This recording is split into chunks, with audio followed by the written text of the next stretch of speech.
Okay, so I'd just like to start with a quick intro to the music there, as it were, which was created for me by Chi and Ether Music Limited and sent to me a few days ago. There's a much longer part to that. Oh, it's a much longer track actually, which is really good, so I'll probably use that in a later video. But going on to more stuff, I just wanted to go through a few things which have come my way in the last week or two. Um, Firstly, being a man of a certain age in the UK, I'm of course being looked after by our wonderful National Health Service. Now, don't get me wrong, some of the stuff they do is great, but some of the stuff they've been doing recently is very sinister. And I think a clue to that sinister side is shown on this cover of this booklet that I was sent, which I've scanned, which was sent about a week ago, and you can see this clue, I think, to what is sinister in the bottom left here somewhere, or towards the bottom, towards the left, but not the left. So see what you think of that, and do a bit of research if you're not familiar. Somebody sent me this a couple of days ago, which I liked. Kind of sums up my feelings on the issues. So I've posted that in an update as well. Very good banner there. So that was really good. And then a few more Freedom of Information requests have been shown in the last few days, been posted on Facebook and places like that. This one was quite interesting from Scotland, and basically the answer to your question is 596 deaths involving COVID-19 have been really registered where there has been no pre-existing medical condition between March 2020 and January 2021. So even if we take the test as valid and everything, and that COVID is a real thing, based on that test and everything, they can still only list 596 deaths in a population of 5 million in 10 months. So again, make of that what you will. In a similar vein, I did a Freedom of Information request to Nottinghamshire Healthcare NHS Foundation Trust and asked them for lists of hospital admissions. And this is what they sent me back. So in 2018 we had 3365, 2019 3351, and 2020, of course, 2801. Now, a couple of people have pointed out to me that this particular trust isn't the one with the ones with the big hospitals. That's apparently the University Hospitals Trust, which I didn't do an FOI to. So these are just like smaller hospitals. I don't think they have an A and E, and they don't have a big sort of set of operations going on and stuff. Nevertheless, if we were in the middle of a pandemic where every hospital bed was needed, etc., and they opened up these Nightingale centres and all this, that, and the rest of it, this figure would not have gone down. It's just gone down by about 16% compared to the previous year. We've seen a similar pattern everywhere else as well. Similar one, somebody posted on Facebook when I posted that, an FOI to Sussex. We have here that how many people have died from COVID-19 in the Sussex Partnership NHS Foundation Trust hospitals from 1st of January 2020 to 20th of March 2021. This is to include only patients who had positive COVID-19 tests and not died with pre-existing conditions. And their response to that was one patient died in a Sussex Partnership hospital, one patient in a year. And then the second question was how many patients at Sussex Partnership NHS Foundation Trust there are currently with confirmed COVID-19? None. So that is the extent of the pandemic, folks, for which they're doing all this stuff, which I don't even need to mention. Okay, so moving on to another thing that's come up in the last sort of week or two, maybe a bit longer, but it was, I think, about a week ago, a couple of people sent me this. This thing about the mask worms. I'll just play a bit of this video, which is posted on April the 18th, so that's about 9 days ago. Just play a bit of this. We've seen the videos that are available been around on YouTube, low quality, all amateur, but you took things to another level. You've got a really good microscope, you've got a very good camera, and let's have a look at the footage you got from there.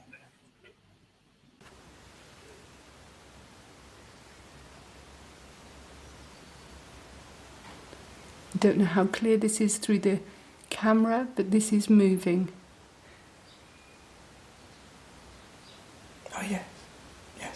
comparison of a really floaty cotton thread. So this cotton thread, you blow and it goes miles away. Okay, so that's there with the worm kind of, sorry, my hands really don't look like cotton things and worms. You were much better at it. But basically the worm was... So I'll include links in the description to this. But this lady, Dr. Anonymous, gets very agitated about these so-called mask worms. And I was a bit suspicious of this video. I've written this up in an article. I'll put all the links in the description. Because this good doctor, she urges that it's really important for people to know about the worms, and she says things like, well, anyone that's got a microscope should be getting that out and looking at the the worms in the masks and stuff. And but there's actually only one worm seen in the video, as you saw in that brief clip. You saw it briefly. Again, you can play the whole thing once you've looked at the link if you want to. But she doesn't show where she opened the masks, where she got them from. They talk about them being made by like 5 different companies, but none of them are named.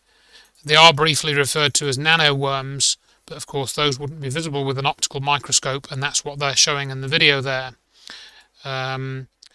Few real details of the microscope. Apparently she tells this story that she's got to spend all this money getting a fancy microscope to get the best pictures she can.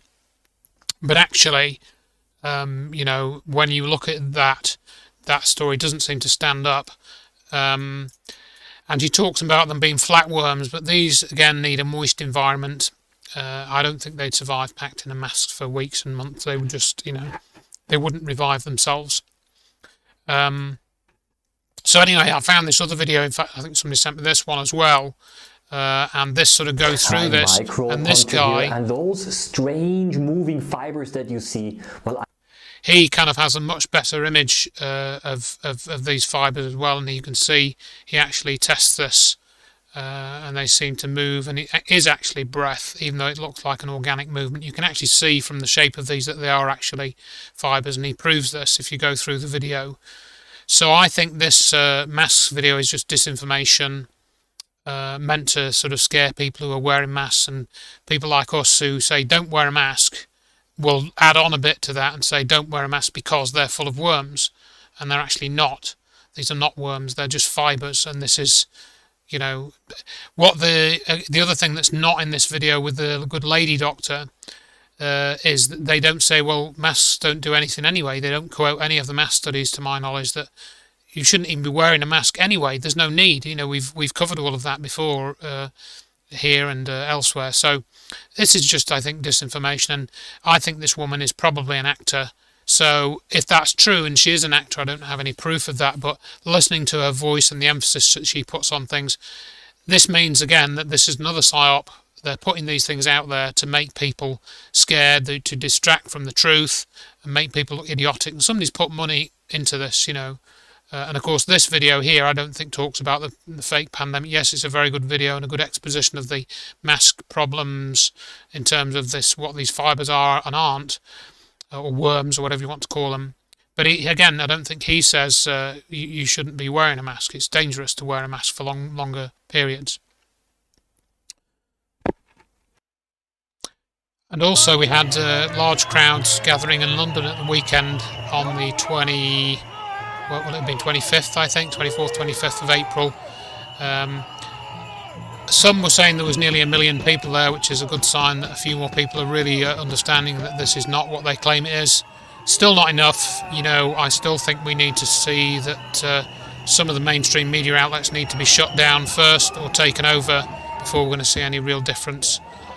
We probably need 10 times this number of people before things are really going to start to be turned back, if ever they are turned back. So, but it's an encouraging sign, and the police here, that this was, I think this part of this must have been rigged to somehow, or set up. I just don't think there are people in the crowd chucking stuff, and I'm really not sure, about this video and if this was set up. I suspect it probably was, but again, I haven't investigated it. I haven't looked and see if there's any of these crisis actors in it. So you can look at that. We've got David Beck now. It's coming up finally after. Basically, the police just kind of, there's some people just play music. The police just barge up. It just looks like a setup to me. The police just barge up and try and break these people up, and then the people are chucking smoke canisters or something, maybe not gas canisters, but smoke and bottles and things. People are pretty peaceful though. They're just having a good time, and along they come, and they're not protected. Again, they're not wearing riot gear. They haven't got visors on them. We see in the paper that this was, they got a few cuts and bruises on them, but it just looks like they were sent in to create trouble and make people look bad, and it just doesn't look right to me. But I'll let you watch that for yourself from the links in the description.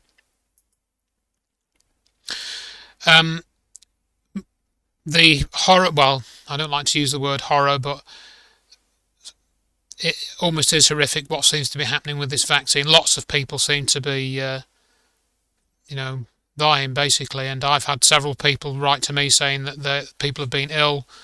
I've probably had about 7 or 8 people that have said they've had an adverse reaction, and not just people that write to me through Check the Evidence. I've had other people saying this, so this is really not good at all. It's far worse than any alleged virus, which, we knew that was going to happen. People had looked at research into this, so again, no surprises there to us.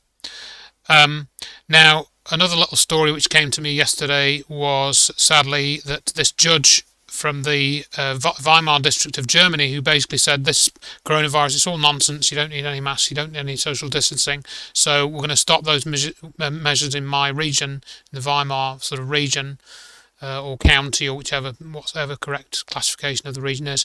He apparently has been raided by federal police, so in other words, the sort of national police rather than the regional police, and had his phone confiscated or something. So again, this is state harassment of people at the local level to ensure that the narrative is carried and that there are no challenges to it, which has been a theme all along. And on a similar sad note, Amazing Polly's done a couple of videos now about people like John Magufuli, who was the former president of Zimbabwe, who challenged all of this rubbish straight off the bat. And he disappeared for a period of about 2 weeks, and then he's turned up dead, apparently of a heart attack, but, we don't really know. And she goes through all of that and the people that seem to be, surrounding this whole affair. And again, a lot of it seems to come back to Bill and Gates Foundation and various international agreements that are made with NGOs and stuff. So, again, you can look into that. And finally then, for this video, we have here the what I think might be the next big psyop, and this is a video by dark journalist Daniel List. Very interesting listen. It's quite long, it's nearly 2 hours, but worthwhile listening to, because he basically says, yes, the COVID thing is a scam, and you really want to be thinking about what's coming out now in terms of all this, this rehashing of the tic-tac-toe video. They're talking about UFO disclosure in the media, in the mainstream. People like Chris Mellon are involved, and as Daniel List points out, Chris Mellon is ex-CIA. That whole To the Stars Academy thing is all CIA run, and he goes through some options and what they might be doing, and talks about the Space Force and stuff, and there's some interesting bits and bobs that he's put together there, so I recommend you listen to that, so that takes you into the wider picture. And he also mentions his interview with this chap called Bruce Morgan, who is the son of Yvonne De Carlo, the Hollywood film star, but who later became well known, certainly in this country, for her role in The Munsters, she was Lily Munster, played opposite Fred Gwynne and those other guys in the 60s. That show, I think, is still probably running somewhere every day, and well-made programme, quite funny, quite interesting plots and imaginative and stuff. And so anyway, I digress slightly there, sort of reminiscing about the 70s and 80s, but so the interview with Bruce Morgan is very interesting. He talks about visiting a crash site, or his mother did, various other things, and there's a bit about Kennedy and Marilyn Monroe, and also primarily about Howard Hughes, and that's somebody that I didn't know much about in terms of his connection into the UFO issue, but Daniel List has done a whole documentary on the Howard Hughes connection and what Daniel List calls the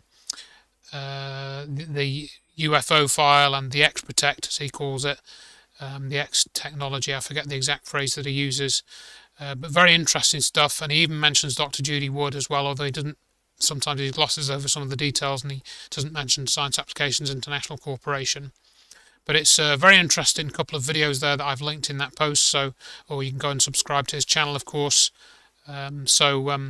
I think he definitely onto something, and that what they could try next if the COVID scam runs out of steam. Okay, so I'll leave it there for now and leave you to look at those links and stuff. And I wish you well, and we'll see where we get to.